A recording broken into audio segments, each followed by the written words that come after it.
crying, the oldest holding a rifle he barely knew how to shoot. The cattle were dying. The snow hadn't stopped in 6 days, and the last neighbor who promised to help never came back. This is the story of what happened when she stopped waiting, and the stranger who rode out of the blizzard, asking the one question nobody else thought to ask. If this story finds you on a cold night, or maybe you're somewhere warm, but something inside you feels frozen, stay with me till the end. Drop a comment telling me what city you're watching from, so I can see how far this story travels. And if you haven't already, subscribe and follow along. Some stories need to be heard all the way through. This is one of them. The blood froze before it dripped off her knuckles. Ruth stood over the water trough, breathing hard, her fists raw and split where she'd punched through the ice. 3 inches thick this morning. Yesterday it was 2. The cold was getting worse, and it wasn't even January yet. "Mama!" Tommy's voice carried from the porch, small and shaking. Ruth didn't turn around. She couldn't let him see her hands. Not yet. "Go inside, Tommy." "But Mama, the fire's almost—" "I said go inside." She heard the door creak, close. She looked down at her hands. The skin across her right knuckles was torn open, pink underneath, already going white from the cold. She plunged both hands into the trough water. The pain was so sharp she bit through the inside of her cheek, tasted copper. Held her hands under until they went numb. That was better. Numb was better than feeling. She pulled them out, wiped them on her apron, and reached for the bucket. The cattle needed water. 23 head left from the 30 Samuel had built the herd to before he died. She'd lost 4 in November. 2 more last week, when the temperature dropped so fast their lungs froze before she could get them to shelter. She found them standing upright in the north pasture, dead on their feet, eyes open, frost on their lashes like they'd just blinked and stopped. Ruth carried the first bucket to the lean-to. Her boots crunched through the crust of snow. Each step broke through to her knee. The lean-to was never meant for this many animals. Samuel built it for the milk cow and a few calves. Now she had 17 head crammed in there, body heat keeping each other warm, but barely. She poured the water into the trough inside. The cattle shifted, lowed. She counted heads. 17 in the lean-to, 6 more in the upper pasture, behind the windbreak Eli helped her build last month. 23. 23 mouths to feed, and the hay was running out. She went back for another bucket, then another. Her arms shook on the 4th trip. Her shoulders burned. The wind cut through Samuel's old coat like it wasn't there. She'd stuffed rags into the gaps where the seams had split, but the cold found its way through anyway. Cold always did. "Mama." Ruth set down the bucket. Eli stood in the doorway of the cabin, 14 years old and trying so hard to look like a man. His jaw was set the way Samuel's used to get. The rifle in his hands was too long for him. He held it like he'd been practicing, which he had. Every morning before dawn, dry firing at the fence post, getting the weight right.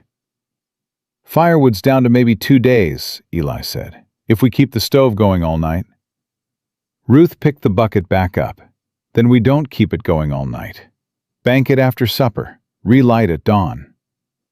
Eli's face tightened. "Lucy's cough is getting worse." Ruth stopped, set the bucket down again. "How much worse?" "She was up most of the night. Hannah's been giving her the last of the honey." "The last of the honey?" Ruth closed her eyes. That jar was supposed to carry them through February. She opened her eyes. "All right, bank the fire at midnight instead. Keep her wrapped in every blanket we have. I can go for more wood. There's deadfall up on the ridge." "No, Mama, I can handle—" "I said no, Eli. That ridge is a 2-hour climb in summer. In this snow, it's a full day. You go up there alone and the weather turns, I'll be digging you out come spring." The words hit harder than she meant them to. She saw it on his face. The flinch. The shame. He was 14 and he was trying, and she just told him he wasn't enough. The same way the silence from every neighbor in Elk Creek had been telling her she wasn't enough for 2 years. Eli, her voice softened. I need you here. You understand? I can't lose you on that ridge. He nodded, swallowed hard, went back inside. Ruth stood alone in the yard, the wind peeling tears from her eyes before they could fall. She looked down the valley. The road to town was gone, not blocked, not buried, gone, like it never existed. White in every direction, flat and endless. The kind of white that swallowed sound and distance and hope. 11 miles to Elk Creek. She'd made the trip twice since the first snow. The second time, 3 weeks ago, she'd barely made it back. The horse stumbled into a drift so deep Ruth had to dig her out with her hands. Took 4 hours. By the time she got home, Eli was standing on the porch with a rifle, crying, thinking she was dead. She wasn't going back to town. Not until spring. Not unless someone came for her. Nobody was coming. She knew that now. The way you know the sun sets in the west. Not something you learn. Something you just finally stop arguing with. Inside the cabin, Ruth unwrapped her hands over the basin. Hannah was there before she could hide them. Mama, your hands. They're fine, Ruth said. Hannah looked at her the way 11-year-olds look at their mothers when they know they're being lied to. Steady, unblinking. Ruth thought sometimes Hannah saw more than any of them. The girl had her eyes, gray-blue, watching, always watching. Sit down, Hannah said. She pulled the medicine tin from the shelf, the same tin Ruth's mother had carried west in a wagon 20 years ago. Japanned metal, black with red flowers fading on the lid. I'm fine, Hannah. You're bleeding on the floor, Mama. Ruth looked down. Blood drops on the plank floor, dark against the wood. She sat. Hannah cleaned the wounds the way Ruth had taught her, gentle but thorough. Carbolic on a clean rag. Ruth sucked in a breath, held it, let it out slow through her nose. From the back room, Lucy coughed, deep and wet. The kind of cough that lived in the chest and wouldn't leave. How long has she been like that? Ruth asked. Hannah wrapped the linen around Ruth's right hand. 3 days. It's getting worse at night. Is she eating? Some, not much. She asked for Papa this morning. Ruth's throat closed. She looked at the wall, at the nail where Samuel's hat still hung. She'd never taken it down. 2 years, and that hat still hung there like he might walk in and reach for it. What did you tell her? What I always tell her, that he's watching over us. Ruth nodded. Hannah finished the left hand, tied the linen snug at the wrist. Her small fingers were steady. Sure. When did this child learn to do this? When did she have to? Tommy was at the table, drawing on the back of an old envelope with a charcoal stub. Shapes that might have been horses, or dogs, or something only an 8-year-old could see. His dog Biscuit was curled under the table at his feet, small, yellow-furred, skinny now because Ruth had been cutting everyone's portions, including the dog's. Tommy looked up. Mama, is it going to stop snowing? Ruth looked at the window. Snow falling steady. Had been for 6 days. Sometimes lighter, sometimes heavy, but always falling. Eventually, she said. When? I don't know, sweetheart. Before Christmas? Ruth didn't answer that. She went to the cupboard, opened it, counted what was left the way she'd been counting every day. Flour, maybe 4 days' worth. A handful of dried beans in the bottom of a jar. Salt, half a tin. Lard, scraping the bottom of the crock. No coffee, no sugar. No meat except the salt pork she'd been rationing so thin each slice was nearly transparent. She closed the cupboard, stood there with her bandaged hands flat against the wood. 23 cattle outside and nothing to feed them. 4 children inside and nothing to feed them either. 11 miles to town through snow that could swallow a horse.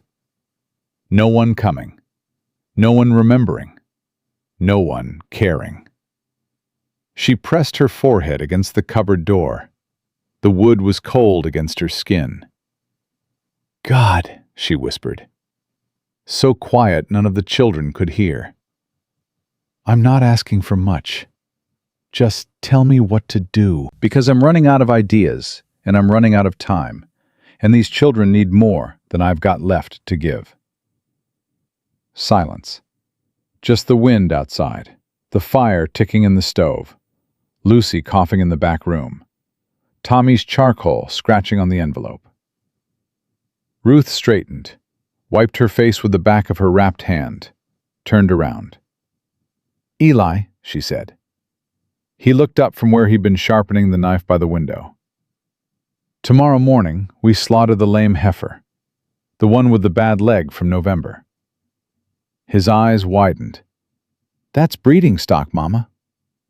"That's meat," Ruth said. "Meat and hide.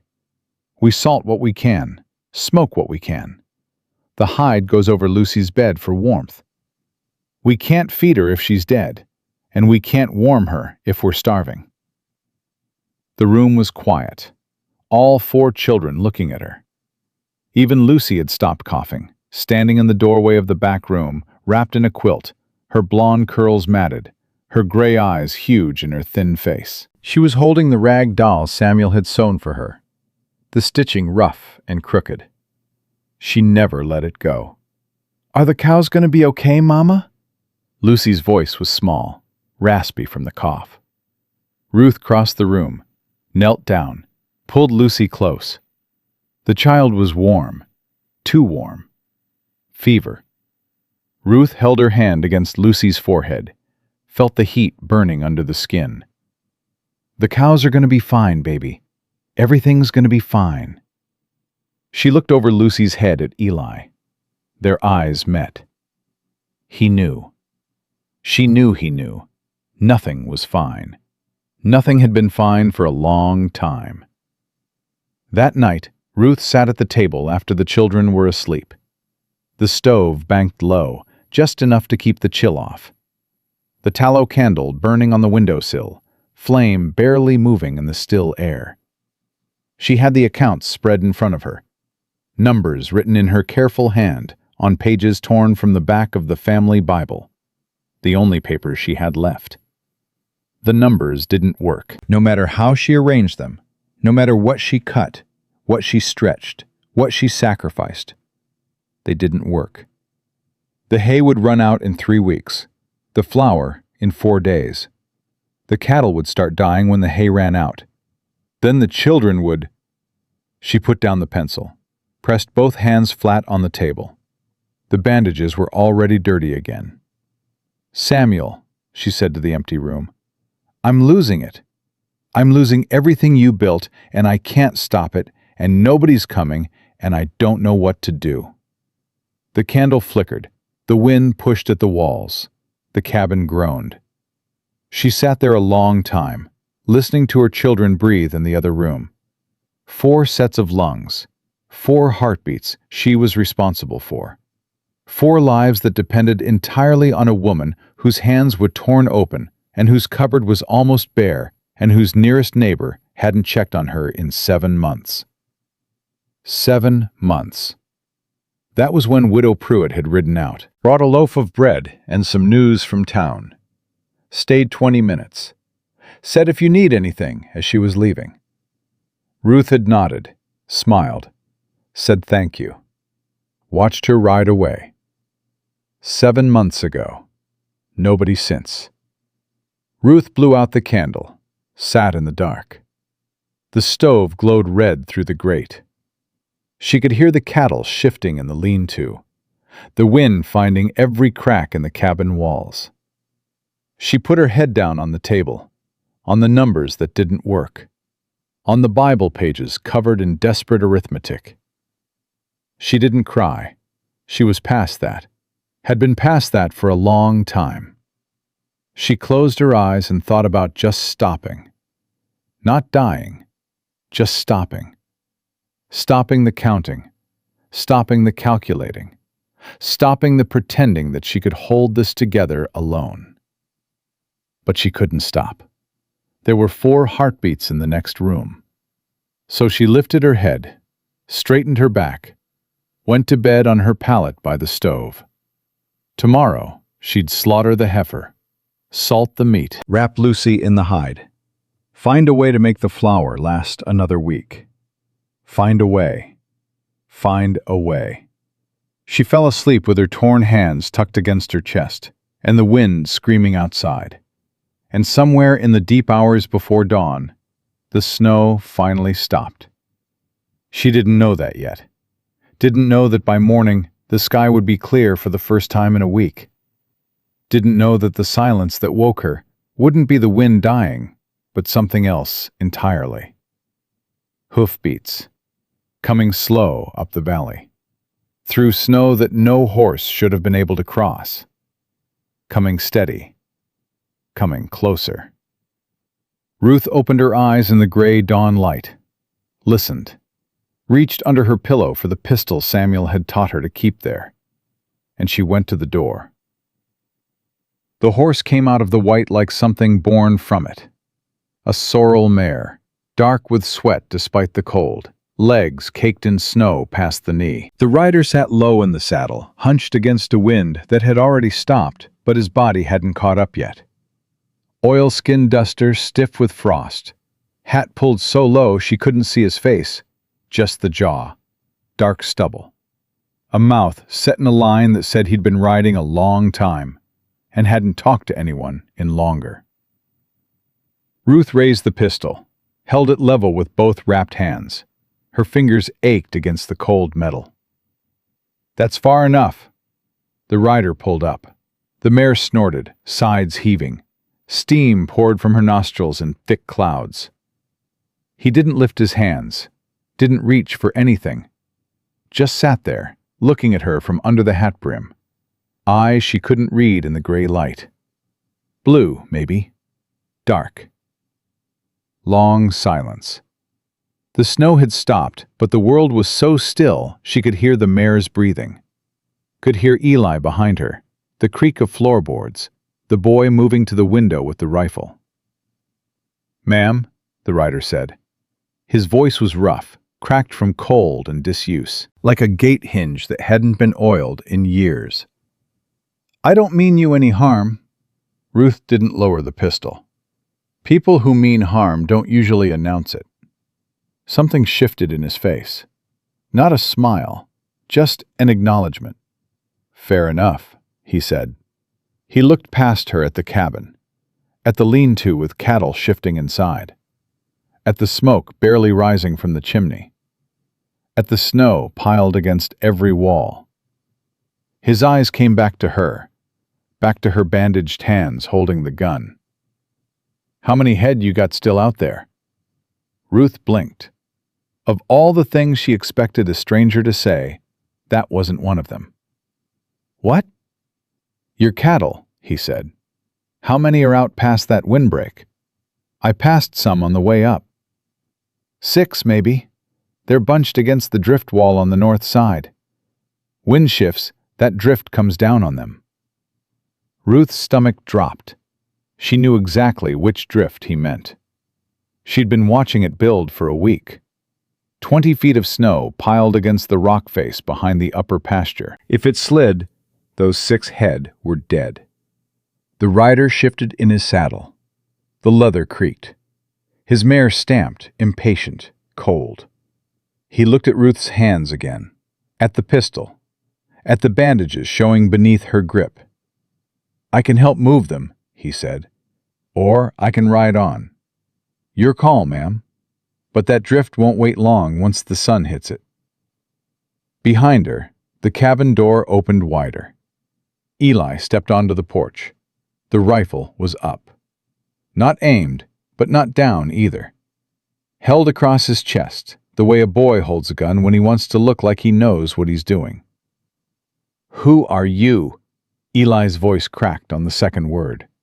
He clenched his jaw, tried again. "What do you want?" The rider looked at Eli, looked at the rifle. His face didn't change. No amusement, no threat, no dismissal. He looked at the boy the way you look at someone doing hard work. "Name's Caleb Dunn," he said. "I don't want anything. I was riding through when the storm caught me. Holed up in a creek bed 2 miles south for 3 days. Started moving again when the snow stopped." "Riding through to where?" Ruth asked. Caleb looked at her. "Nowhere particular, ma'am." Ruth studied him. The mare was spent. Caleb himself looked like something the weather had chewed on and spit out. His lips were cracked, the skin around his eyes red from windburn. His hands on the reins were gloveless, raw, knuckles split in the same places hers were. A man who'd been outside too long with too little. But his eyes were steady.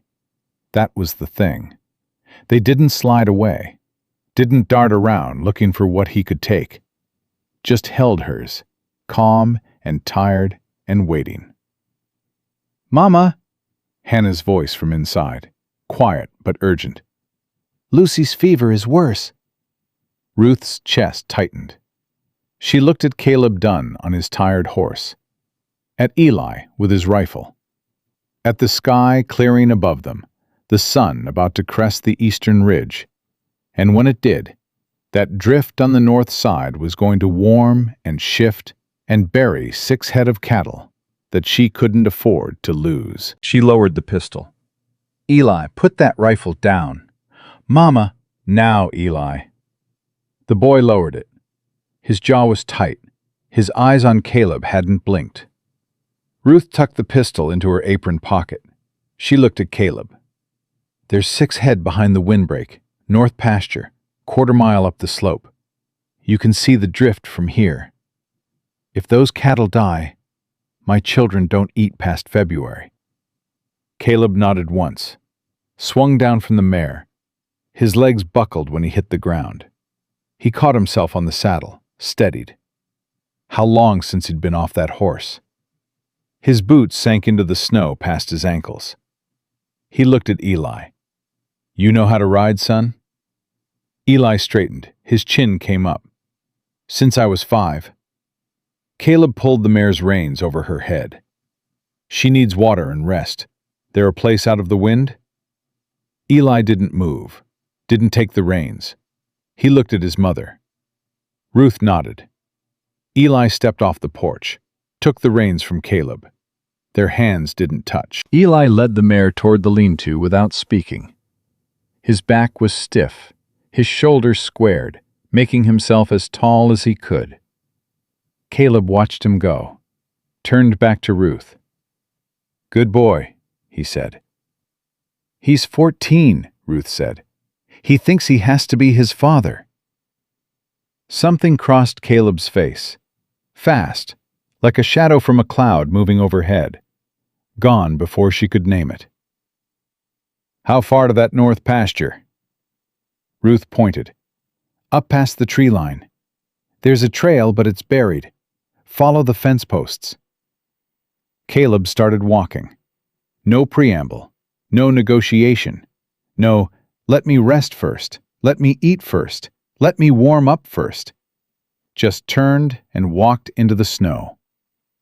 Ruth watched him go. 50 yards. 100. His dark shape against all that white, moving steady despite the depth, despite the cold, despite the fact that he'd been riding through a blizzard for God knows how long, and hadn't slept in days from the look of him. She went inside. Lucy was on the bed in the back room. Hannah had piled every blanket they owned on top of her. The rag doll was clutched against the child's chest. Lucy's cheeks were red, not the pink of health, the red of fever. Ruth knelt beside the bed, put her bandaged hand on Lucy's forehead. Hot. Hotter than last night. "Mama." Lucy's eyes were glassy, her voice a whisper. "Is that man going to hurt us?" "No, baby. He's going to help with the cattle." "Is he a cowboy?" "I think so." "Like Papa was?" Ruth's throat closed. She smoothed Lucy's hair back from her damp forehead. "Yeah," she said. "Something like that." Lucy's eyes drifted shut. The cough came again, deep and rattling, and Ruth held her until it passed. When Lucy was still, Ruth stood, went to the shelf, took down the medicine tin. Empty. The carbolic was gone. The last of it used on her own hands yesterday. She closed the tin, set it back on the shelf. Hannah was at the stove, stirring something in a pot. Ruth looked in. Water. Just water. Warming. "For her chest," Hannah said. "Steam helps the cough." Ruth touched Hannah's shoulder. "Good girl." Hannah didn't look up from the pot. "Mama, who is he?" "I don't know." "Do you trust him?" Ruth thought about it. "I trust that he walked into the snow instead of into our house." Hannah nodded. That seemed to be enough. Tommy was under the table with Biscuit, both of them watching the door. Tommy's eyes were wide. Biscuit's ears were up. "Is he staying?" Tommy asked. "I don't know, Tommy. Biscuit doesn't like strangers." "Biscuit doesn't like anyone except you, sweetheart." Tommy pulled the dog closer. "He smells like a horse." "Most cowboys do." 2 hours. Ruth kept track by the light moving across the floor. She baked the last of the flour into a flat, heavy bread. No butter, no salt to spare, just flour and water and heat. She checked on Lucy twice. The fever held. The cough got no better, but no worse. Hannah kept the steam going.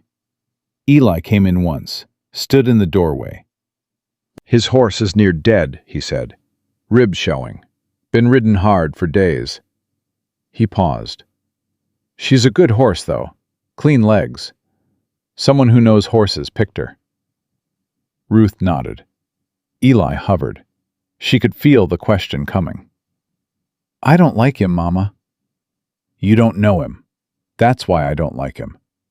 He shows up out of nowhere after a blizzard, offers to help, just like that. Nobody does that." "Your father would have," Ruth said. Eli's jaw tightened. "He's not our father." "No," Ruth said. "He's not. But those cattle on the north side need moving, and you and I couldn't do it alone, and you know that, Eli. So right now, I don't need to like him, or trust him, or know his whole life story. I need those 6 head moved before that drift comes down." Eli stared at her. Then he turned and went out. The door closed harder than it needed to. Ruth leaned against the counter, pressed her palms flat on the wood. The bandages were soaked through again. She could feel the cuts reopening underneath. She didn't look at them. The sun was high and bright when she heard it. Cattle lowing. She went to the window. Caleb was coming down the slope from the upper pasture, and in front of him, 6 head of cattle. Moving slow, but moving. He'd gotten them all, walked behind them through snow up to his waist in places. She could see the trench he'd cut through the drifts, a dark line zigzagging down the hillside. He drove them into the lean-to with the others. Ruth watched him through the window. He moved the cattle gentle. No yelling, no stick, no force. Just his body and his voice, and something about the way he carried himself that the animals responded to. Like they knew he wouldn't ask them to do anything he wouldn't do himself. Eli was in the yard, standing by the fence, watching, his arms crossed. Ruth saw Caleb say something to the boy. Eli didn't respond. Caleb didn't push, just went back to the cattle.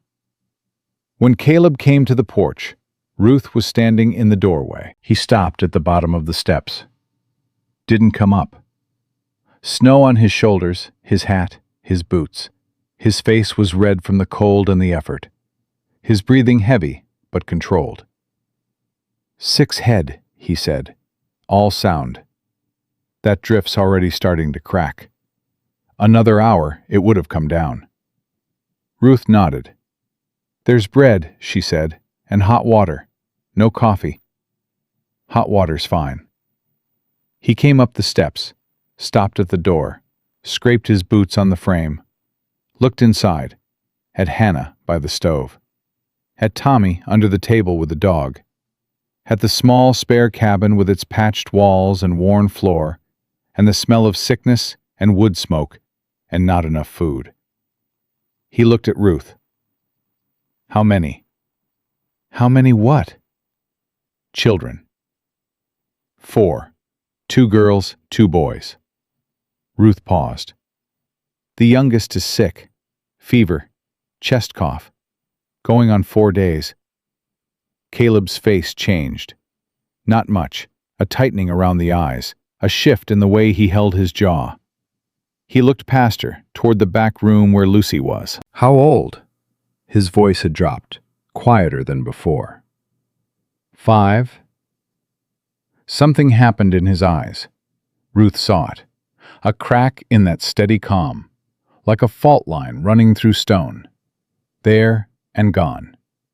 He looked away, at the yard, the snow, the cattle in the lean-to. His hand went to his pocket, touched something there, then dropped back to his side. He stepped inside. Tommy scrambled out from under the table. Biscuit growled, low and uncertain. Tommy grabbed the dog's scruff. Hush, Biscuit. Caleb looked down at the dog, looked at Tommy. Then he did something Ruth didn't expect. He crouched down, slow, made himself small, held out the back of his hand, knuckles down, the way you do when you want a dog to come to you instead of away. Biscuit stopped growling, sniffed. His tail moved once, twice. Tommy's eyes went wide. He never does that with strangers. Caleb didn't smile, but something eased in his face. What's his name? Biscuit. Good name for a good dog. Biscuit licked Caleb's knuckles. Tommy stared like he'd witnessed a miracle. Hannah watched from the stove, her gray-blue eyes tracking everything, measuring, deciding. Ruth set a plate on the table, the flat bread, a cup of hot water. Caleb stood, crossed to the table, sat where she pointed. He picked up the bread, looked at it, looked at the cupboard that Ruth had left open by accident, the nearly empty shelves visible. He put the bread back down. Your children eat first, he said. They already ate, Ruth lied. Caleb looked at her. She saw that he knew the cupboard was almost bare, knew the bread on his plate might be the last of the flour, knew she was lying, because that's what mothers do when there isn't enough. He picked up the bread, broke it in half, ate one piece, left the other on the plate. Ruth opened her mouth to argue. For the dog, Caleb said. He don't look like he's eaten much lately either. He drank the hot water in slow sips, his hands wrapped around the cup the same way Ruth held hers, letting the heat soak in. His scarred fingers, the long mark running from his right hand up to his wrist. Ruth looked at it, then away. From the back room, Lucy coughed, long and deep and wet. Caleb set down the cup. His eyes went to the doorway. The cough went on. Ruth stood, started toward the room. Ma'am? Ruth stopped. Caleb was looking at the medicine tin on the shelf. That empty? Ruth nodded. Caleb reached into the deep pocket of his oilskin duster, pulled out a leather pouch worn smooth from years of handling. He opened it on the table.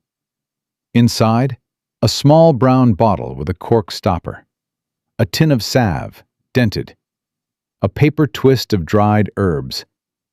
"Horehound and mullein," he said, "for the chest. Steep it in hot water. Let her breathe the steam and drink it warm. The salve is camphor and tallow. Rub it on her chest and the soles of her feet. Cover her feet with wool socks after." Ruth stared at the pouch, at the medicines, at this stranger who carried healing in his coat pocket, like he'd been waiting to find someone who needed it. "Where did you get these?" Caleb closed the pouch, left the herbs and salve on the table, pushed them toward her. "Doesn't matter," he said. "What matters is that cough. It gets any deeper, it'll settle in her lungs, and then you've got real trouble." Ruth picked up the paper twist of herbs, held it to her nose. Bitter and sharp and green even through the dried leaves. She looked at Caleb. "Why?" she asked. The question came out harder than she meant, rougher. "Why are you doing this? You moved my cattle. Fine, I can understand that. One person helps another. But this," she held up the herbs, "you don't know us. You don't owe us anything. Why?" Caleb was quiet for a long time. He looked at his hands on the table, at the scar running up his wrist, at the cup of hot water still steaming between his palms. "I had a daughter," he said. His voice was so low Ruth almost didn't hear it. She was 5. The word "had." Ruth felt it land in her chest, heavy as a stone dropped in still water. Caleb stood, picked up his hat from where he'd set it on the chair, put it on, went to the door. "That fence on the east side needs shoring up," he said. His voice was level again, controlled, like he'd opened a door inside himself and closed it just as quick. "I'll work on it while there's light." He went out. The door closed soft behind him. Ruth stood in the kitchen, holding the dried herbs in her bandaged hands. Hannah was watching her from the stove. Tommy was on the floor, feeding Biscuit the half piece of bread Caleb had left on his plate. From the back room, Lucy coughed again. Ruth went to the stove, put the kettle on, crumbled the herbs into a clean cup. When the water boiled, she poured it over the leaves and carried it to her daughter. The steam rose from the cup in thin curls. Ruth held it under Lucy's nose, tilting the child's head forward with one hand. "Breathe, baby, nice and slow." Lucy whimpered. Her eyes were half closed. The fever had climbed since morning.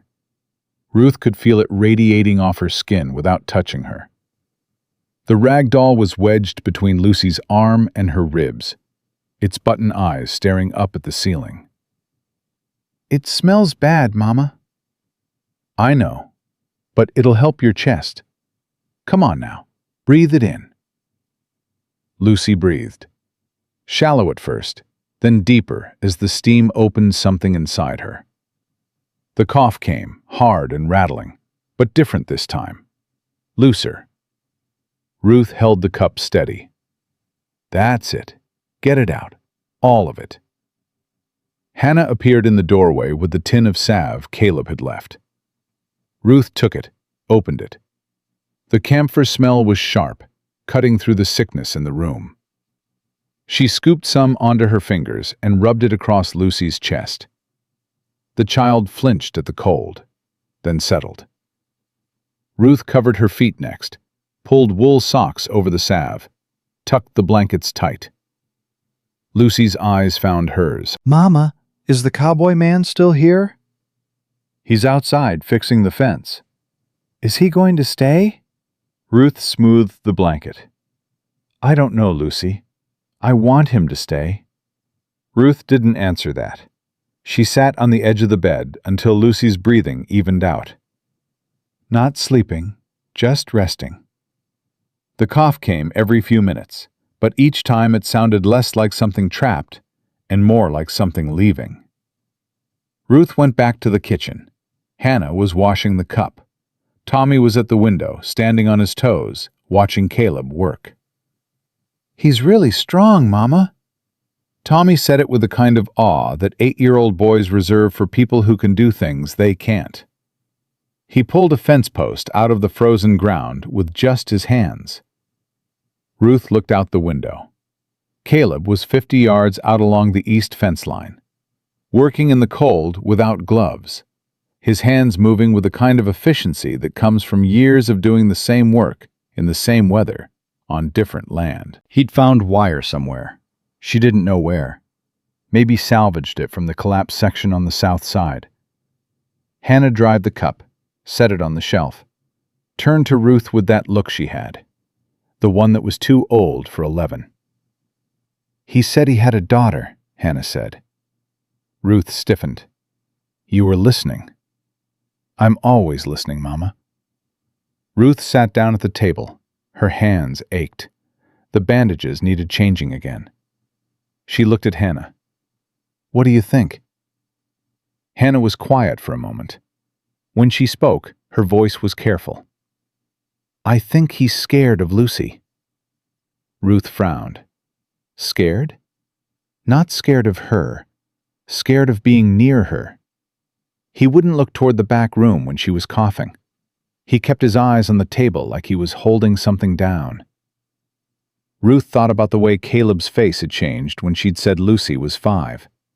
The crack in his composure. The hand going to his pocket, touching something, pulling away. I had a daughter. She was 5. Was. Past tense, the heaviest word in the language. The afternoon wore on. Caleb worked the fence without stopping.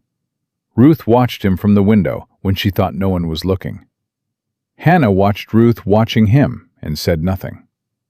Eli stayed outside, not helping Caleb, not near him, but present, splitting wood by the chopping block with short, angry strokes, each swing harder than it needed to be. Ruth could hear it through the walls, the sharp crack of the axe biting into pine. Again, again, again. The boy was splitting more wood than they needed because the work gave him somewhere to put the feeling he couldn't name. Late afternoon. The light was already failing. Days were short this time of year. Ruth was changing Lucy's compress when she heard voices outside. Not raised, not yet, but tight. She went to the window. Eli was standing between Caleb and the lean-to. The axe was in his hand. Not raised, but not set down either. I don't need your help, Eli said. Caleb stood 6 feet away. His hands were at his sides, open, palms out. I was just going to check the cattle. I checked the cattle. That's my job. All right. Eli didn't move. His knuckles were white on the axe handle. Who are you? Really, not just a name. Who are you and why are you here? Caleb looked at the boy. I told you, I was riding through. The storm. Nobody rides through here. Eli's voice cracked again, but he pushed through it. This road don't go nowhere. It dead ends at our property. You didn't stumble onto us. You came here on purpose. Silence. Ruth gripped the windowsill. She hadn't thought of that. Eli was right. The road from Elk Creek branched at Miller's Creek. The left fork went to the Pruitt Ranch and on to the river crossing. The right fork came here and stopped. There was nowhere past the Calloway place but mountains and wilderness. Nobody accidentally rode up this road. Caleb was quiet for a long time. Then he said, I saw the smoke. What? From your chimney, 2 days ago, from the ridge south of here. I saw smoke coming from a chimney in the middle of nowhere after a 6-day blizzard, and I thought, whoever's in that cabin is either dead and the fire's still burning, or alive and probably in trouble. Either way. He stopped. Either way what? Eli pushed. Either way, I had nowhere else to be. Eli stared at him. The axe lowered an inch. 2. His jaw worked like he was chewing on something he couldn't swallow. My father built this place, Eli said. His voice was different now, younger, the anger thinning out to show what was underneath. He built the cabin and the barn and every fence post on this land. He cleared the pasture himself. Took him 4 years. And when he died, nobody came. Not once. Not one single person rode up this road to see if we were alive or dead. His eyes were wet. He blinked hard. So you'll forgive me if I don't trust a stranger who shows up offering help like it don't cost nothing. Caleb nodded, slow. I understand that, he said. Do you? Yeah, I do. Better than you think. Eli's grip on the axe shifted. His shoulders dropped a fraction. He wiped his face with the back of his free hand, quick, ashamed of the tears. Caleb took a step, not toward Eli, toward the chopping block. He picked up a piece of unsplit pine, set it on the block, held out his hand for the axe. Eli looked at the hand, at Caleb's face, at the scars and the calluses and the steady eyes that didn't look away. He handed over the axe. Caleb split the wood, one clean stroke, set the pieces aside, put another on the block, split it, handed the axe back to Eli. Eli took it, put a piece on the block. His stroke was off. The axe glanced sideways. The wood toppled. You're choking the handle, Caleb said. Move your left hand down an inch. Let the axe do the work. You're fighting it. Eli adjusted his grip, swung again. The wood split clean down the center, 2 even halves falling away. Neither of them spoke. They didn't need to. They just kept splitting wood in the fading light, taking turns, the pile growing between them. Ruth stepped back from the window, her throat tight, her eyes burning. She pressed her hands against her face and breathed. Hannah was behind her. Mama. Not now, Hannah. He showed Eli how to swing the axe, Hannah said quietly. Papa never did. He just told Eli to figure it out. Ruth lowered her hands, looked at her daughter. Hannah's face was open in a way it rarely was. The careful, watching expression gone. Something else in its place. Something that looked like hope and hurt in equal measure. I know, Ruth whispered. I know. That night was the worst. Lucy's fevers spiked after midnight. Ruth woke to the sound of the child crying. Not the loud wail of a child who wants attention.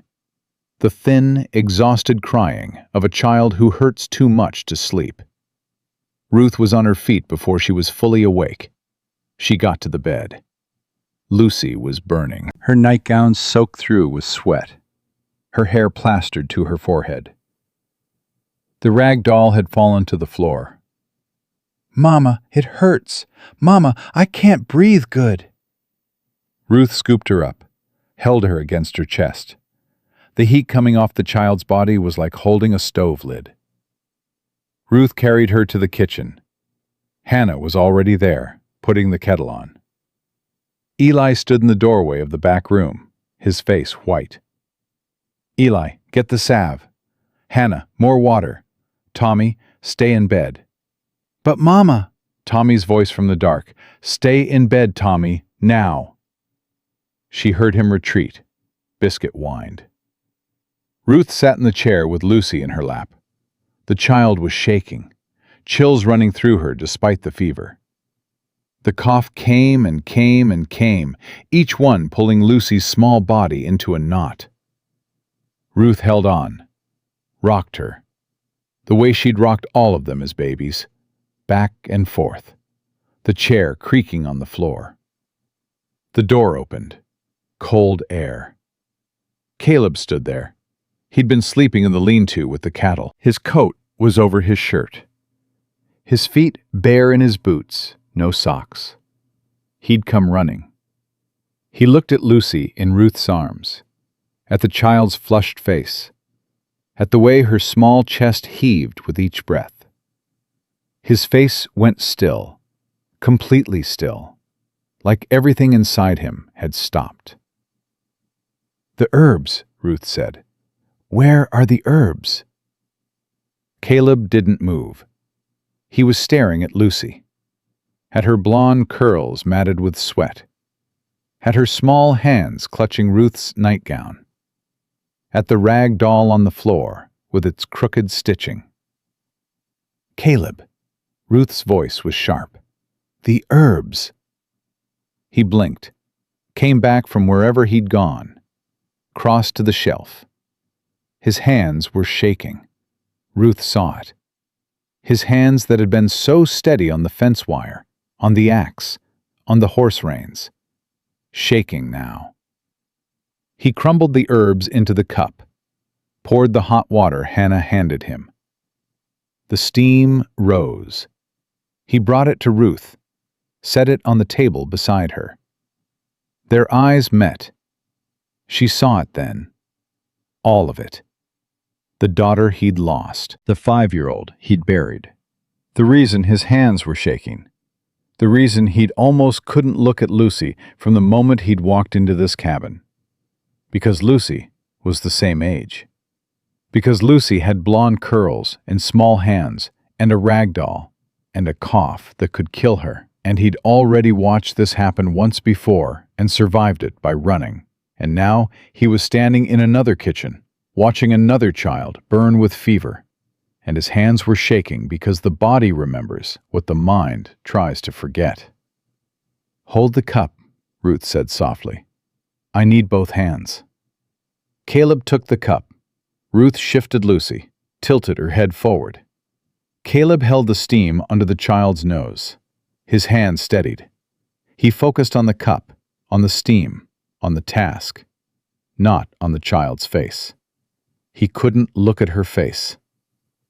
Lucy breathed, coughed, breathed again. The steam curled around her. "That's it," Ruth murmured. "That's my girl. Keep breathing." They stayed like that for an hour. Ruth holding Lucy, Caleb holding the cup, Hannah refilling it when the water cooled. Eli standing guard in the doorway, like he could fight the fever off with his bare hands if it tried to take his sister. Slowly, so slowly that Ruth didn't trust it at first, Lucy's breathing eased. The coughs came farther apart. The shaking lessened. The fever didn't break, but it stopped climbing, held steady, like something had caught it at the edge and held on. Lucy's eyes opened, unfocused. She looked up at Caleb's face above her, at the man holding the cup of steam, at his dark eyes and the stubble on his jaw and the scar on his hand. "Are you the cowboy?" she whispered. Caleb's jaw clenched. He nodded. Once. Lucy reached out. Her small, hot hand found his scarred one. Her fingers curled around his thumb. The thumb with the puckered scar where something had bit deep once. She held on with the grip of a sick child who needs something solid in a world that's spinning. Caleb made a sound, low, in the back of his throat. Not a word, just a sound. Like something inside him had been held shut for 6 years, and this child's hand on his had broken the lock. He didn't pull away. Ruth watched his face, watched the stillness crack, watched his eyes go bright and wet, and watched him fight it, and watched him lose. A single tear cut through the grime on his cheek. He wiped it with his shoulder, quick, like it hadn't happened. Lucy's eyes closed. Her hand stayed on his thumb. Her breathing slowed, deepened. The cough was quiet now, resting. Ruth looked at Caleb over her daughter's head. He was staring at Lucy's hand on his, at her small fingers wrapped around his scarred thumb. His face was open in a way she hadn't seen. The walls down, the steady calm gone. Just pain and tenderness, and something that looked like terror. "What was her name?" Ruth asked, barely audible. Caleb didn't look up. "Rosie," he said. The word came out broken, split down the middle, like a piece of wood that couldn't hold the weight anymore. Ruth reached across Lucy's sleeping body, put her bandaged hand on top of Caleb's, on top of Lucy's. 3 hands, scarred and bandaged and small and burning with fever, layered together on the table in the lamplight. "She was loved," Ruth said. "I can tell." Any child whose father carries medicine in his pocket 6 years after. "She was loved, Caleb." He closed his eyes. His shoulders dropped. The breath came out of him long and ragged and shaking. They sat in silence, Lucy sleeping between them, the fire ticking in the stove, the wind pushing at the walls. Hannah and Eli watching from the shadows. Tommy asleep in the back room, with Biscuit curled against his chest. After a long time, Caleb gently freed his thumb from Lucy's grip. He stood, went to the door, stopped with his hand on the latch. Ruth waited. "I should go," he said. His voice was flat again, controlled, the walls rebuilding. His back was to her. "Road's clear enough. I can make town by afternoon." Ruth's chest seized. She looked at his back, at the door, at the darkness outside.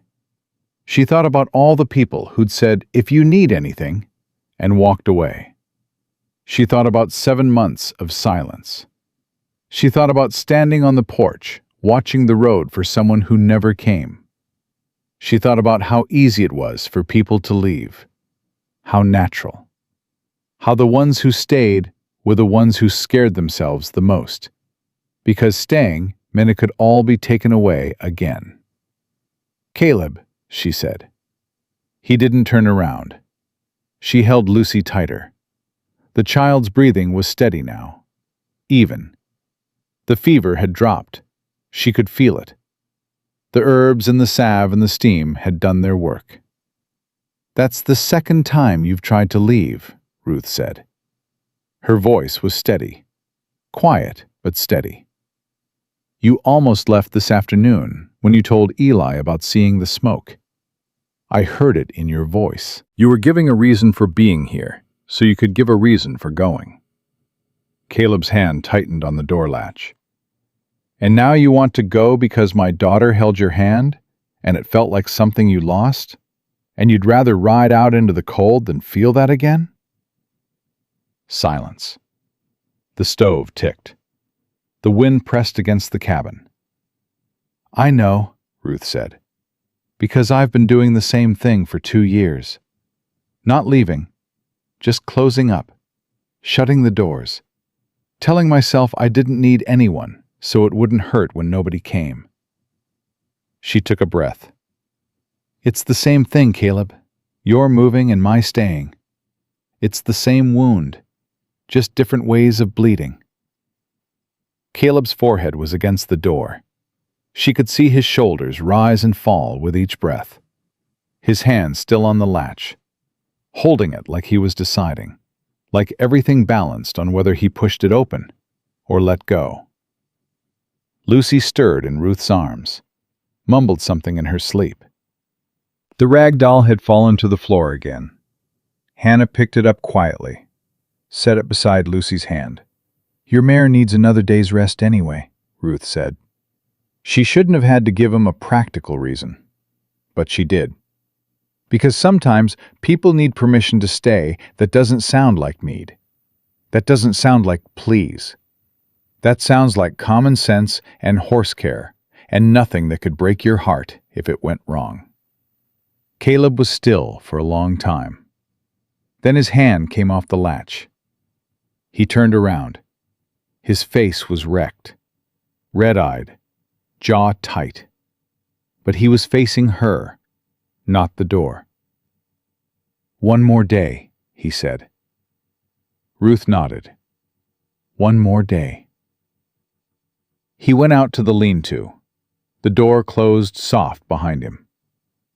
Ruth sat at the table with Lucy in her arms and listened to his boots on the frozen ground, getting farther away, but not too far. Just to the lean-to. Just to where the cattle were warm and breathing and alive. She looked down at Lucy. The child's fever had broken. She could feel it, the skin cooling under her hand, the sweat drying on her forehead, the breathing deep and even and clear. Ruth pressed her lips to her daughter's hair, closed her eyes. "Thank you," she whispered. To God, or Samuel, or the stranger sleeping in her lean-to, or all of them at once. She didn't know. Didn't care. Just, thank you. Hannah came to stand beside her, put her hand on Ruth's shoulder, small and warm and sure. "He'll stay, Mama," Hannah said. "You don't know that." "Yes, I do." Hannah's voice was quiet, certain. "Biscuit likes him, and Biscuit never likes anyone." Ruth almost laughed. Almost. The sound caught in her chest and turned into something else. Something that hurt and healed at the same time. "Go to bed, Hannah." Hannah went. Ruth sat with Lucy a while longer, the stove cooling, the candle burning low, the cabin settling into the sounds of 4 children sleeping. She carried Lucy back to bed, tucked the blankets around her, put the rag doll in the crook of her arm. Lucy's hand closed around it automatically, even in sleep. Ruth went to the window, looked out at the lean-to. The door was closed. A thin line of lantern light showed under it. He was in there, awake probably, sitting with the cattle and his thoughts and whatever it was he carried in that pocket. The thing he touched when the world pressed too close. She pressed her bandaged hand flat against the cold glass, held it there until the warmth of her palm melted a small clear circle in the frost. Through it, she could see one star, just one, bright and fixed in the dark sky. She watched it until the candle guttered out and the cabin went dark, and she couldn't see anything at all. But she knew he was there, and that was enough for tonight. One more day turned into 3. Nobody said it out loud. Nobody counted. It just happened the way seasons change. Not all at once, but steady, so that by the time you notice, it's already different. Lucy woke on the second morning asking for food. Real food, not broth, not steam. She sat up in bed and said, "Mama, I want biscuits." And Ruth stood at the stove with her back to the room so the children wouldn't see her face. She made biscuits from the last of the flour, flat and heavy, but Lucy ate too. By the third morning, Lucy was out of bed, wobbly, thin, but standing in the kitchen doorway with a rag doll in one hand and Biscuit at her feet, watching Caleb through the window while he worked the fence. "He's still here," Lucy said, like she'd been checking every morning, like she'd been afraid each time she opened her eyes that the cowboy would be gone. "He's still here," Ruth said. The flour was gone. The beans were gone. The salt pork had 2 meals left, maybe 3 if she cut it thin enough. Ruth stood at the cupboard that afternoon and did the arithmetic she'd been avoiding. 4 children, 1 adult, and Caleb, who hadn't eaten a full meal since he arrived because every time she put food in front of him, he left half on the plate. She closed the cupboard, crossed the room, went out onto the porch. Caleb was at the chopping block, Eli beside him. The boy was splitting wood with the grip Caleb had shown him, left hand lower on the handle, letting the axe do the work. Clean strokes, even halves. Neither of them talking, just working. The pile between them had grown into something that might actually see them through a month. Ruth watched them for a moment. The way they moved in the same rhythm. Swing, split, stack. Swing, split, stack. Eli's shoulders weren't stiff anymore. Not relaxed exactly, but not braced for a fight. "Caleb," Ruth said. He straightened, set the axe head on the ground, leaned on the handle. Eli kept splitting. "We need to go to town," Ruth said. Caleb nodded. "I know. Flour's gone. Coffee's gone. I've got $6 left, and I need feed for the cattle, too. What's left in the lean-to won't last 2 weeks." Caleb looked at the sky. Clear. Cold, but still. No wind. Good day for traveling, if they went. Eli stopped swinging. "I'll go," he said. Ruth shook her head. "I'm going. Someone needs to stay with Lucy and the little ones." "I'll stay," Eli said. His eyes went to Caleb, then back to Ruth. Waiting. Ruth felt the weight of what wasn't being said. Eli offering to stay meant Caleb going. Caleb going with her to town. The two of them riding 11 miles together. Coming back together. Being seen together. She looked at Caleb. He was looking at the ground. At the axe. At his hands. Not at her. "You don't have to come," Ruth said. 11 miles in this snow," Caleb said. "On a road that might still be drifted. You shouldn't go alone." "I've done it alone before." "I know you have, ma'am." Something in the way he said it, not dismissing what she'd done, acknowledging it, and still offering. Ruth looked at Eli. "Can you handle things here?" Eli's chin came up. "Yes, ma'am." She almost smiled. When did he start calling her ma'am instead of mama? She let it go. "Keep the stove going. Don't let Lucy outside. If anything happens with the cattle, don't try to handle it alone. Just wait for us." "Yes, ma'am."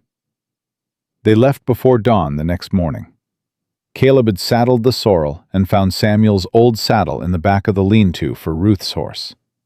A bay gelding, stocky and calm, the kind of horse that didn't spook at snow falling off branches. Ruth mounted up. Her hands ached on the reins. The bandages were thinner now. She could see the pink of new skin forming underneath. Healing. Slow, but real. They rode in silence for the first mile. The world was white and still. The horse's breath came in clouds.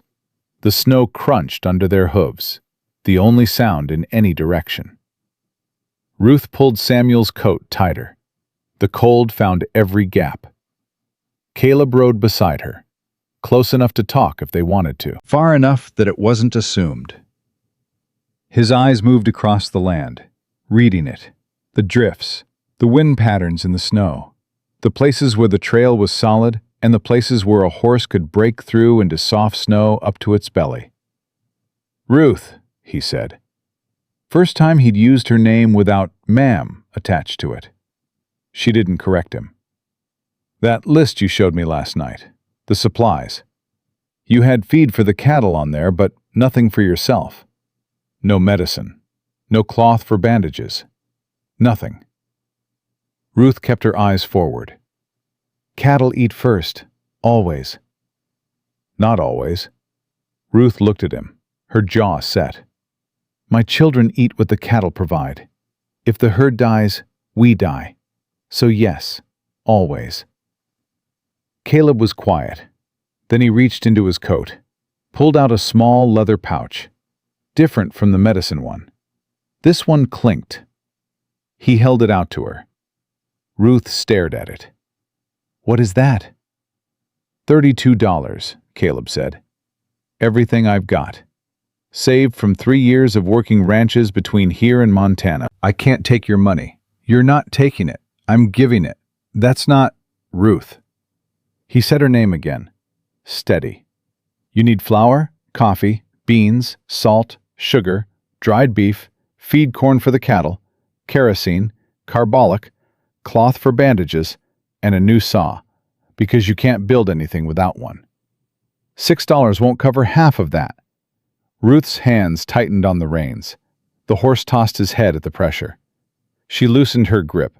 Her throat was tight, the kind of tight that came before tears she couldn't afford. "Why?" she asked.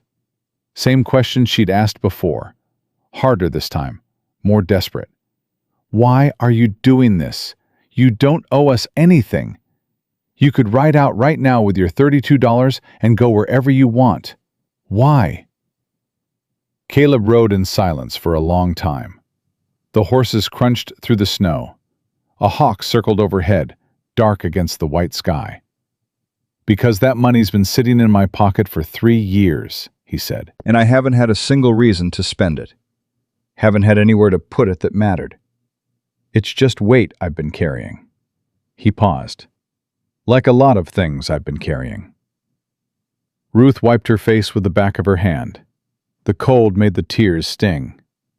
She didn't take the pouch. Not yet. "If you spend that money on us," she said, "you've got nothing.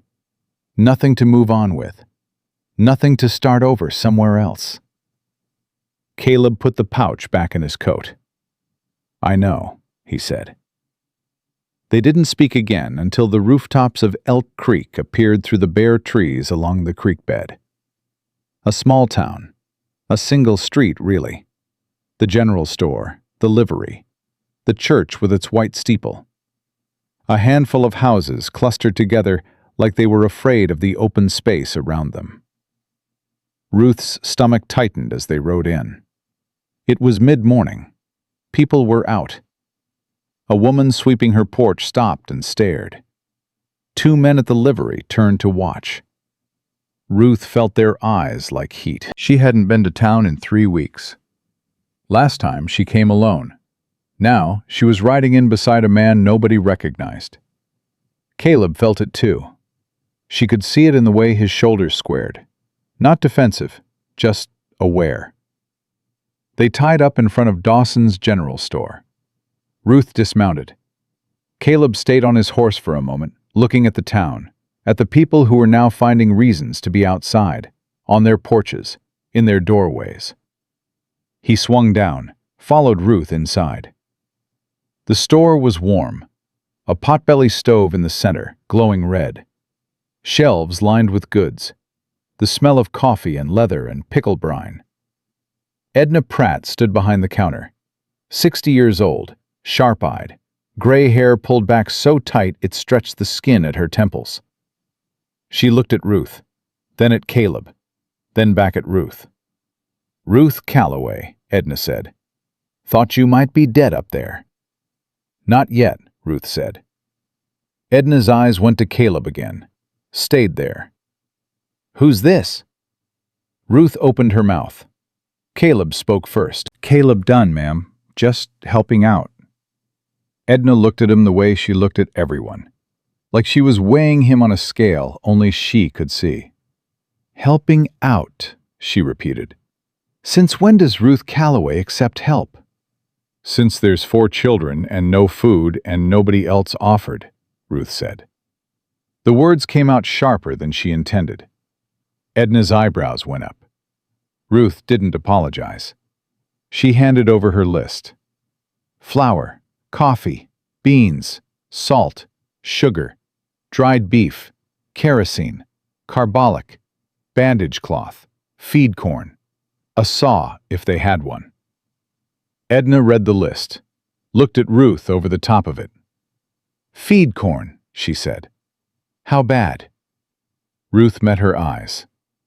"Bad." Edna set the list on the counter, started pulling items from shelves, moving with the quick, certain hands of a woman who'd been running this store for 30 years. She set each item on the counter. The pile grew. The door opened. Cold air. A man's voice. "Well now, Ruth Calloway comes to town." Ruth's back stiffened. She didn't turn around. Pastor Harlan Doss stepped up beside her. Tall, silver-haired, the kind of face that looked trustworthy from the pulpit. He smiled at Ruth the way you smile at someone you haven't thought about in months and just remembered exists. "Ruth," he said, "good to see you. We've been worried about you out there." "No, you haven't," Ruth said. The store went quiet. Edna stopped reaching for the coffee tin. Caleb stood by the door, still, watching. Pastor Doss's smile faltered. "I beg your pardon?" Ruth turned to face him. She was shorter than him by a foot, thinner. Her hands were bandaged. Her dress was patched. Her face was windburned and tired and hard in a way that 2 years of doing everything alone had made it. "You haven't been worried," she said. "Not you, not your wife, not anyone in this town. My husband died 2 years ago. You did the funeral. You said God bless and let us know if you need anything. And then you left. Every single one of you." "Ruth," the pastor said. His voice had the practiced calm of a man used to managing emotional women. "We've all had a hard winter." "I lost 6 head of cattle," Ruth said. "My daughter almost died of chest fever 4 days ago. My children have been eating 1 meal a day for 2 weeks. My barn collapsed, my fence was down, and in 2 years, not one person from this town rode 11 miles to check whether Ruth Calloway and her 4 children were alive or dead." Her voice didn't break, didn't rise, stayed level and steady, and that made it worse. That made it land harder than shouting ever could. The pastor's face had gone red. People were watching through the store windows, through the open door. Ruth didn't care. She was past caring, past the shame of needing help, and past the pride of pretending she didn't. "You want to know who came?" Ruth said. She pointed at Caleb. "A stranger. A man who doesn't know me, who has no reason to help. He rode through a blizzard. He moved my cattle before a drift buried them. He gave medicine to my sick daughter. He fixed my fences with his bare hands in the cold. He gave me every dollar he had so I could buy flour for my children." She stepped closer to the pastor, her bandaged hands at her sides. "He did more in 5 days than this entire town did in 2 years. So don't you stand there and tell me you've been worried. Don't you dare." Silence. The stove ticked. Edna Pratt stood behind the counter with a coffee tin in her hand, her mouth pressed in a thin line that might have been anger, or might have been something else. Pastor Doss looked at the floor, at his boots, at anywhere that wasn't Ruth's face. He opened his mouth, closed it, opened it again. "I'm sorry," he said. Quiet. The practiced calm gone. Just a man's voice, plain and bare. Ruth didn't want his sorry. Sorry was a word people used to make themselves feel better. But she nodded. Because what else could she do? She needed to live in this valley. Her children needed to live here. She couldn't burn the bridge, even if the bridge had never held any weight. She turned back to the counter. Edna was still holding the coffee tin. Their eyes met. Edna set the tin down, went to the back room, came out carrying a burlap sack, set it on the counter with the rest.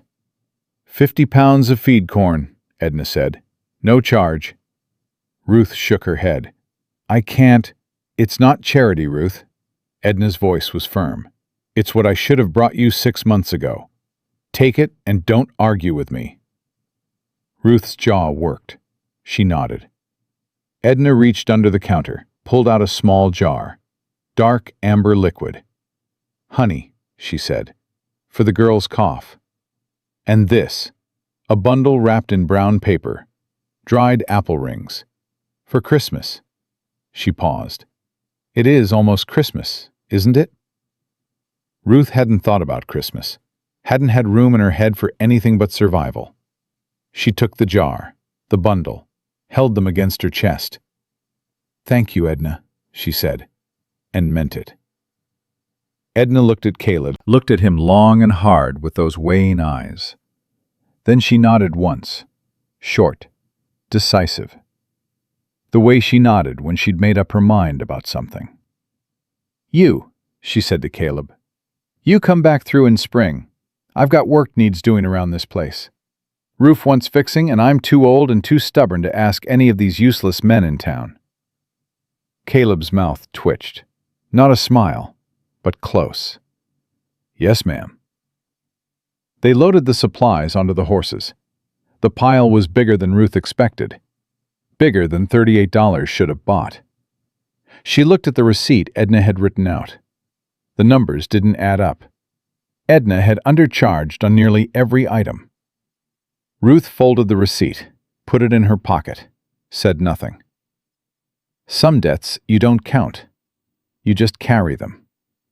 They were mounting up when a voice called from across the street.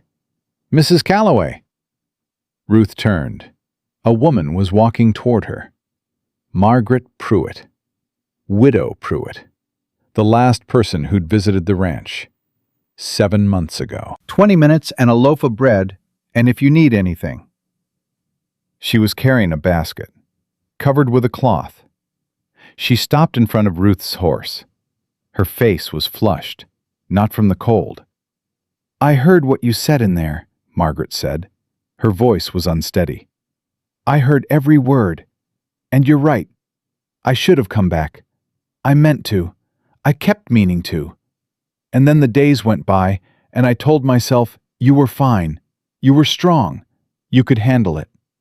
Because it was easier to believe that than to hitch up the wagon and ride 11 miles in the cold to check." She held up the basket. "Salt pork, cornmeal, a jar of preserves, some dried herbs. It's not enough. I know it's not enough."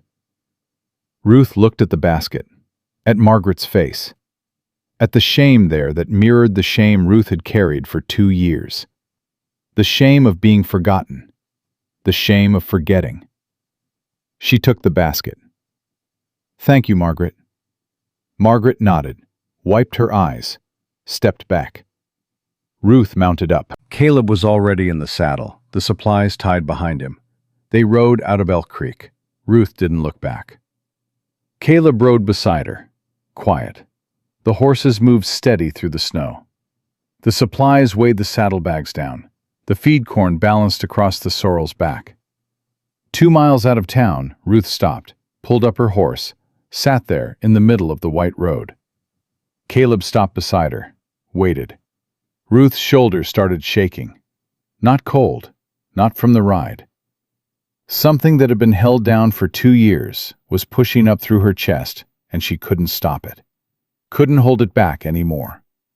She bent forward in the saddle, put her face in her horse's mane, and she cried. Not quietly, not the controlled tears she'd been rationing out in the dark when the children were asleep. She cried the way you cry when you've been carrying a weight that's too heavy for one person, and someone finally sees it and says, "Let me help." And you realize you've been dying under it, and you didn't even know. Caleb didn't speak, didn't touch her, didn't say, "It's all right." Because it wasn't all right. Hadn't been all right for a long time. He just sat his horse beside her in the snow and waited. And that was exactly enough. When it passed, Ruth straightened, wiped her face with both bandaged hands, took a breath that shuddered all the way through her. She looked at Caleb. His face was calm, open. No judgment, no pity. Just the steady regard of a man who understood what it cost to let the walls down, because he'd been building his own for 6 years. Ruth unwrapped her right hand, pulled the bandage off, looked at her palm. The rope burns were closed now, pink and new and tender. Healing. She held her hand out to him, the bare hand, the healing hand. Caleb looked at it, at her. He took the leather pouch from his coat, the one with $32, placed it in her open palm. Then he closed her fingers around it with both of his scarred hands, held them there. "For the ranch," he said. "For the children. For whatever needs doing." Ruth looked at his hands around hers, at the scar running from his knuckle to his wrist, at the calluses from years of rope and reins and work, at the gentleness in them that he tried so hard to hide. "Stay through winter," she said. Caleb's hands tightened on hers, just barely. "Stay through spring," Ruth said. "Stay through planting. Stay through summer. Stay until you don't want to leave anymore." He was quiet for a long time. The horses stood patient in the cold. The snow stretched away in every direction. The sky was enormous and empty and blue. "I stopped wanting to leave," Caleb said, "the night your girl held my hand." Ruth nodded. She didn't smile. It wasn't a smiling moment. It was heavier than that. Bigger. The kind of moment that changes everything that comes after it, and you only understand it later, looking back, when you can see the line it drew between before and after. She put the pouch in her coat, picked up the reins. They rode home. The children saw them coming up the slope. Tommy was on the porch first, Biscuit barking at his heels, the boy waving both arms like he was flagging down a ship. Eli came out behind him, stood with his hands at his sides, watching. But Ruth saw it, the way his shoulders dropped when he counted 2 riders, the relief he'd never admit to. Hannah was in the doorway holding Lucy's hand. Lucy was standing on her own, pale, thin, but standing, the rag doll in her free hand.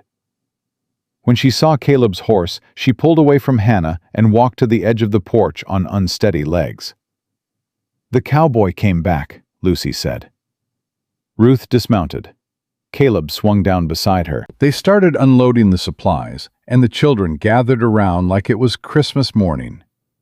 Tommy grabbed the bag of dried apple rings before Ruth could stop him. Hannah took the flour, held it against her chest like something precious.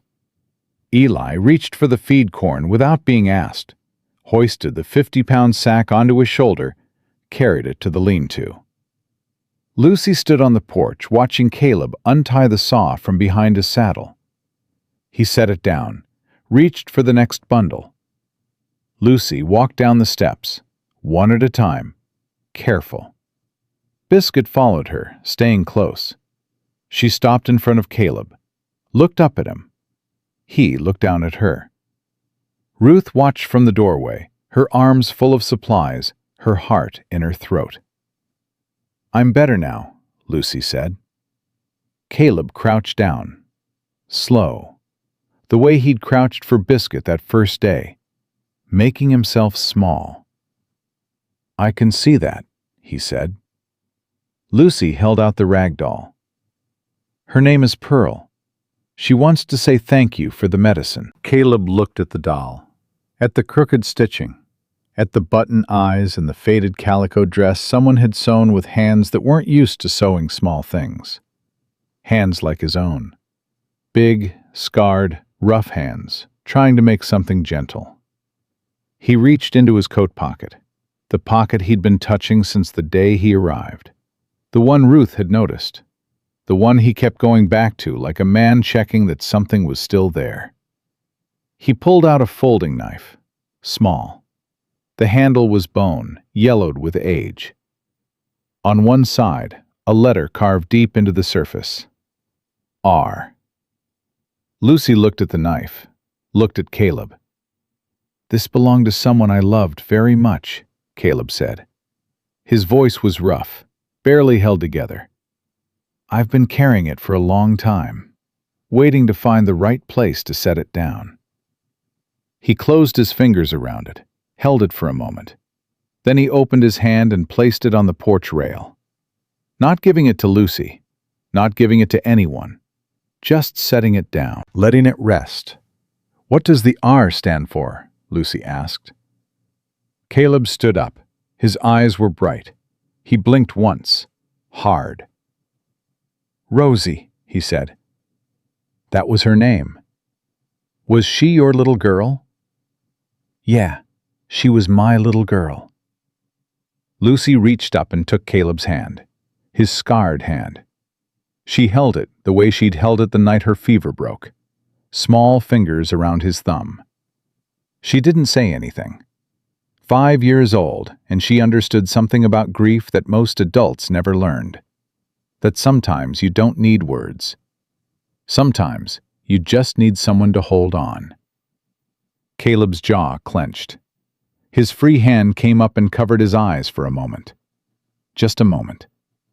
Then he dropped it, looked at Ruth standing in the doorway, at Hannah behind her, at Tommy with the apple rings, at Eli coming back from the lean-to, stopping when he saw Lucy holding Caleb's hand. Ruth set down the supplies, walked across the yard to where Caleb stood with her daughter. She didn't say anything either, just stood beside him, close enough that her shoulder touched his arm. "Come inside," she said. "There's work to do." That night, Ruth baked bread, real bread, with flour and salt and lard, and the patience she hadn't had in months. The cabin filled with the smell of it, warm and yeasty and alive. She cut thick slices while they were still hot, set the table for 6. 6 places, 6 plates, 6 forks, 6 cups. She stood back and looked at the table, the math of it. For 3 years it had been 5. Before that, 6. Then Samuel died, and she'd taken away a plate, and the table had looked wrong ever since. Lopsided, off balance, like a chair with a missing leg. 6 again. Different, but 6. Caleb came in from washing at the pump, his sleeves rolled up despite the cold, his forearms red from the water. He stopped when he saw the table, counted the places the way Ruth had counted them. His eyes found hers. "Sit down," Ruth said. They ate, all of them, together. Tommy talked with his mouth full about how Biscuit had chased a rabbit into a snowdrift and got stuck, and he had to dig him out. Hannah told him to chew his food.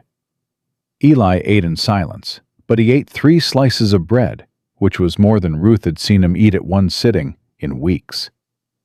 Lucy sat beside Caleb, not touching him, just beside him, close enough. Caleb ate slow, looking at his plate between bites, at the bread, the beans Edna had given them, the salt pork that Margaret Pruitt had packed in that basket. He chewed like a man remembering what it was to sit at a table with people. Like the taste of food was different when you weren't eating it alone. After supper, Ruth washed the dishes. Hannah dried. Eli went out to check the cattle. Tommy fell asleep on the floor with Biscuit curled against his belly. Lucy sat at the table, drawing on the back of an old envelope with Caleb's pencil stub. The same pencil he'd used to write the supply list days ago. She drew a house, a big square with a triangle roof. Smoke coming from the chimney. 4 stick figures in front. Then she added a 5th, taller than the others, with a hat. She held it up. "That's us," she said. Caleb looked at the drawing, at the 5 figures, at the tall one with the hat standing beside the others. Not apart, not separate. With them. His hand went to his pocket, the empty pocket. The knife was still on the porch rail where he'd set it down. He touched the empty space where it had been. Then he let his hand drop. "That's real good, Lucy," he said. Lucy set the drawing on the table, pushed it toward him. "It's for you, so you don't forget what we look like if you go away." Ruth's hands went still in the wash water. She didn't turn around. Caleb picked up the drawing, looked at it for a long time, folded it careful. Put it in the pocket where the knife used to be. "I ain't going away," he said. Lucy smiled. The first real smile Ruth had seen from her in weeks. It was like watching a lamp get lit in a dark room. The whole cabin felt warmer. "Promise?" Caleb looked at Ruth's back, at her hands in the wash water, at the set of her shoulders. She was listening. Every muscle in her body was listening. "Yeah," he said. "I promise." Ruth pulled her hands out of the water, dried them on the flour sack towel, the one worn so thin you could see through it. She hung it on the hook by the stove, stood there with her back to the room. She pressed her hand against her mouth, held the sound in, the one that wanted to come out. Then she turned around. Her eyes were wet, but her voice was steady. "Lucy, time for bed." The protests came. They always did. "5 more minutes. I'm not tired." But Ruth was firm and gentle, and the children went. Hannah took Lucy's hand. Tommy was carried, half asleep, Biscuit padding behind him. Eli stood in the doorway for a moment, looking at Caleb, looking at his mother. "Night, Mama," he said. "Good night, Eli." He paused, looked at Caleb. "Night," he said. Just that. No name. Not yet. But the word was offered. A door opened an inch. "Good night, son," Caleb said.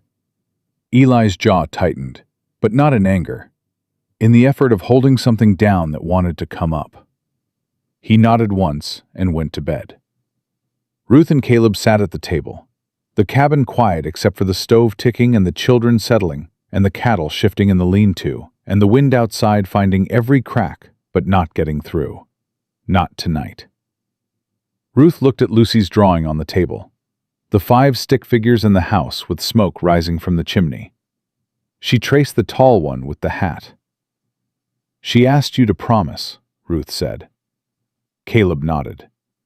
"I won't hold you to a promise made to a 5-year-old. Caleb leaned forward, his elbows on the table, his scarred hands around the empty coffee cup.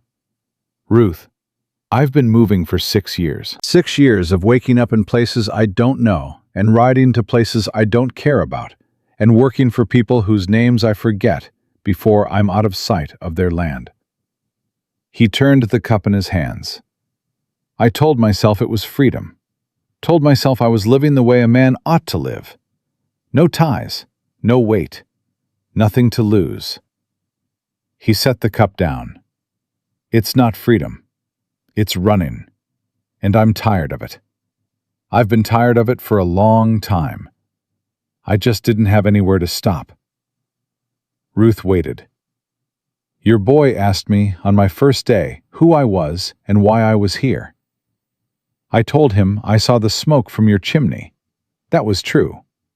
But it wasn't the whole truth." Ruth's hands were flat on the table, the new skin on her palms pink and tender. "The whole truth," Caleb said, "is that I saw the smoke and I almost kept riding. Almost. Because I knew what I'd find. A family, a home, a place that would make me remember everything I lost. And I didn't want to remember. I've spent 6 years not remembering." His voice dropped. "But I couldn't ride past. I tried. Got 100 yards down the ridge and pulled up. Sat there in the snow, arguing with myself. And then I heard something. Faint. Through the wind." "What?" Ruth asked. "Your boy," Caleb said. "Chopping wood. That sound.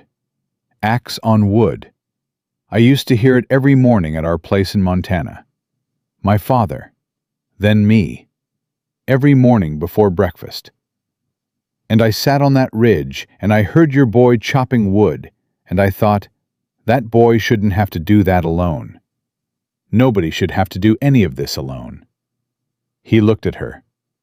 "So I came down, and every day since I've had a reason to stay and a reason to run, and the reasons to stay keep getting heavier."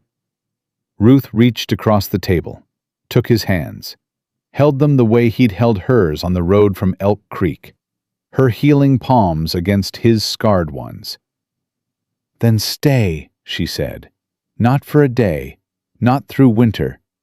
Stay because this is your place now." Because those children in there need someone to show them what it looks like when a man keeps his word. Because I've been holding this ranch together with my bare hands for 2 years, and my hands are giving out, Caleb. I need help. I need you. The words cost her. She felt each one leave like a piece of armor being stripped away. For 2 years she'd told herself she didn't need anyone, that needing people was what got you hurt, that the only person you could count on was yourself. And it was true. All of it was true. Until it wasn't.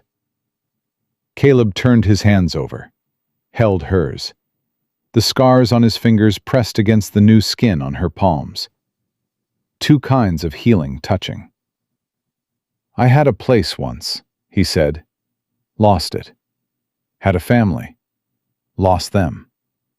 Swore I'd never stand still long enough to lose anything again." He tightened his grip. "But here's what I didn't know. You can't lose what you never let yourself have.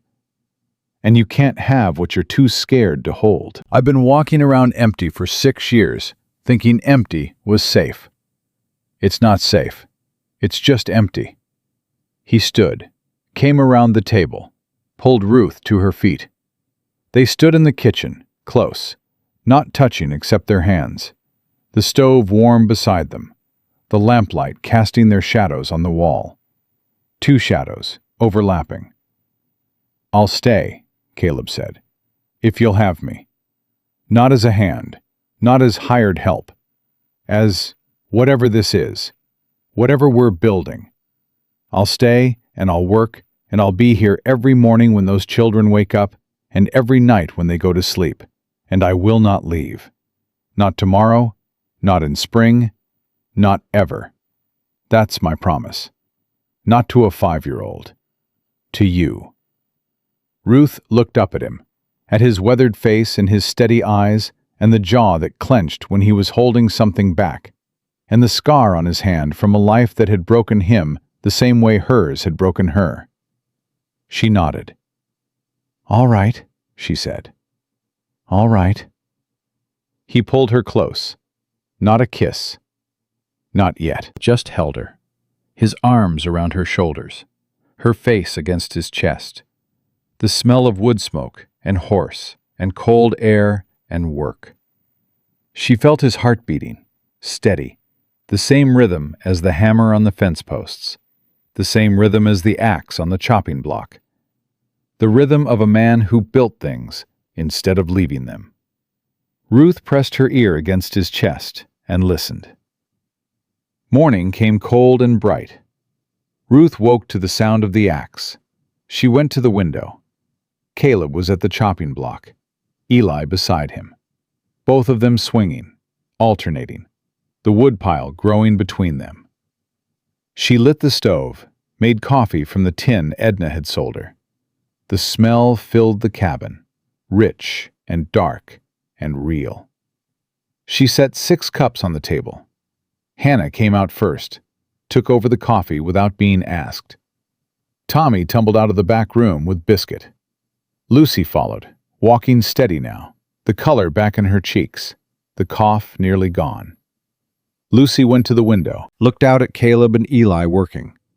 She pressed her hand flat against the cold glass, the same way Ruth had pressed hers the night she watched for one star through the frost.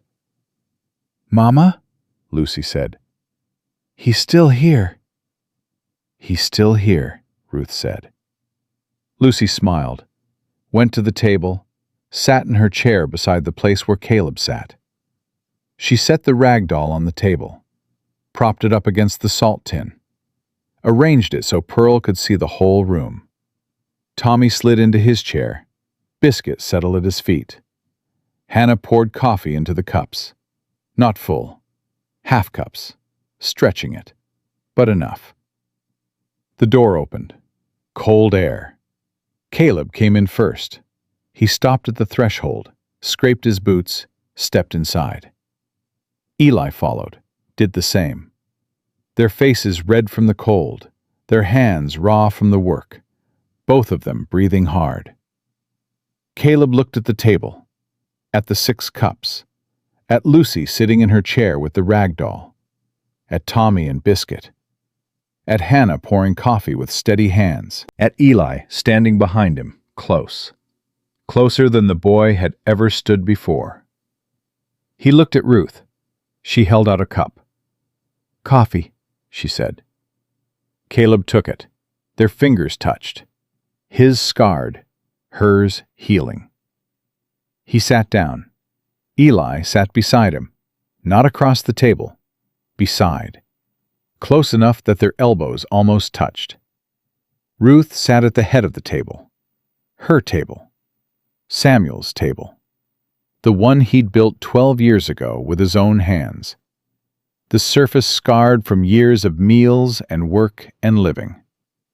She put her palms flat on the wood, felt the grooves, the burns, the water rings. 6 people at this table, 4 of them hers by blood, 1 of them hers by something harder to name but just as real. Something built in 5 days out of need and stubbornness and grief, and the terrifying, holy act of letting someone in. She picked up her cup, took a sip. The coffee was strong and hot and good. Outside, the sun hit the snow and everything turned to light. The cattle lowed in the lean-to. The wind was still. On the porch rail, a small, bone-handled knife with the letter R carved into it caught the morning sun and held it. Grace, Ruth thought. Not the name, the thing itself, the thing that arrives when you've stopped deserving it, and definitely stopped expecting it. The thing that walks out of a blizzard on a tired horse and asks how many head you've got still out there. She looked at her family around the table, at the food on the plates, at the steam rising from 6 cups of coffee, at Caleb's scarred hands wrapped around his cup, at Eli's shoulders finally down, at Hannah's quiet eyes, satisfied, at Tommy feeding Biscuit under the table when he thought nobody was looking, at Lucy leaning against Caleb's arm, drawing another picture on the back of another envelope. This, Ruth thought, this is what I was waiting for. Not rescue, not someone to fix what was broken, just someone brave enough to stay. And me, brave enough to let him. Tommy looked up from feeding Biscuit. "Mama," he said, "can we have biscuits again?" The whole table laughed. Not loud. Not the kind of laughter that fills a room. The kind that warms it. The kind that settles into the wood in the walls and stays there long after the sound is gone. Ruth stood up, went to the counter, reached for the flour. "Yeah," she said, "we can have biscuits." And she meant all of it. Every last thing that word could hold. Some folks spend their whole lives waiting for someone to come along and tell them they matter. They stand on porches watching empty roads. They set tables for people who never show. They tell themselves the silence doesn't hurt because admitting it does would be worse than the silence itself. But every once in a while, the road isn't empty. Every once in a while, someone rides through the storm and stays. Not because they have to, not because it's easy, because they looked at you and saw something worth stopping for. That's not a fairy tale. That's just 2 broken people choosing each other over the cold. And sometimes that's the bravest thing anyone can do. Thank you for staying with this story to the very end. If it meant something to you, I hope you'll carry it with you the way Ruth carried that flour to the counter. The way Caleb carried that knife in his pocket for 6 years until he found a place to set it down. The way 4 children learned that family isn't just the people you're born to, it's the people who stay.